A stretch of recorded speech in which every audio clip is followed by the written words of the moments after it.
Aleluia. Não é proibido dar glória a Deus na casa do Senhor, não. Às vezes estamos num campo, né? Na rua, na festa, pulávamos, né? Estava lá no mundo, lá, nós fazíamos, pulava, gritava, né? Mas na casa do Senhor não é proibido dar glória a Deus, não.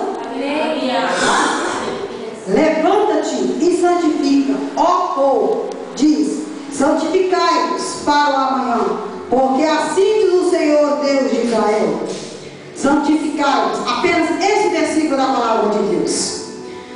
Sem desfazer a oração do pastor, vamos orar neste momento para que o Senhor venha falar em cada coração desta noite. Amantíssimo Deus e soberano Pai, meu Deus, a tua palavra foi linda aqui nesta noite, Pai. Mas que o Senhor venha, Senhor, falar profundamente em cada coração, Senhor, nesta noite. Meu Deus, eu não sou nada, sou poeira, sou pó e sou cinza, papai. Mas que o Senhor venha, Senhor, me usar como canal, Senhor, para falar aquilo que o Senhor quer. Meu Deus, abençoa cada irmão, Senhor, cada irmã, a cada visitante aqui nesta noite.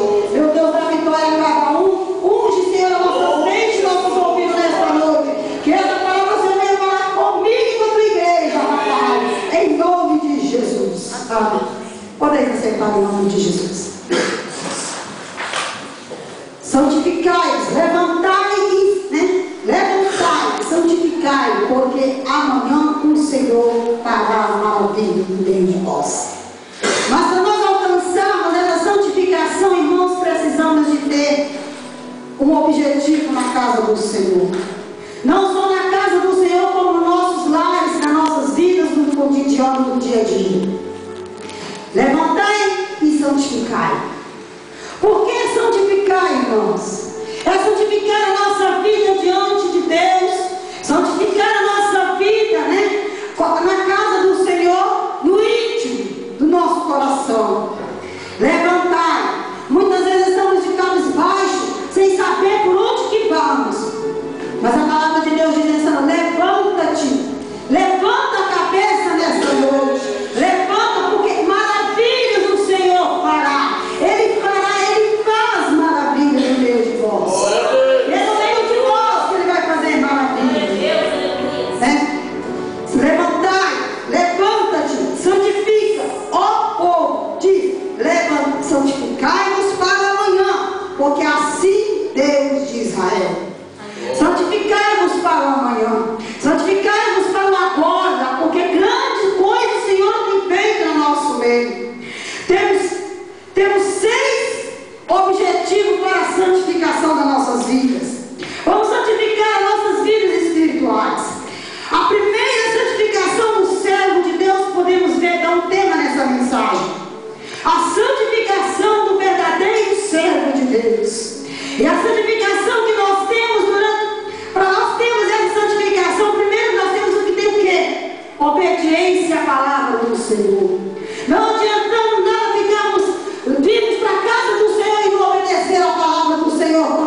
servo do Senhor é a oração. Mas nesse meio tempo que da santificação do servo do Senhor, antes disso tudo, nós temos que buscar a face do Senhor. Para nós buscarmos, nós temos humildade, nós temos que orar. Para nós termos obediência, nós temos que orar. Para nós ter amor, nós temos que orar. Sem isso nós não chegaremos ao céu. Se nós quisermos alcançar o galardão na face do Senhor, nós temos que ter essas coisas aqui nas nossas vidas. Porque sem a santificação não chegaremos ao céu. Né? Temos santificação para chegarmos ao céu com nossos corações limpos e união para uns com os outros. Se nós não alcançarmos isso aqui, irmãos, se nós não tivermos isso aqui nas nossas vidas, nós não veremos as maravilhas que Deus tem para fazer no nosso meio. Nós temos que ver a maravilha para Deus operar no nosso meio. Nós temos que buscar isso, a santificação.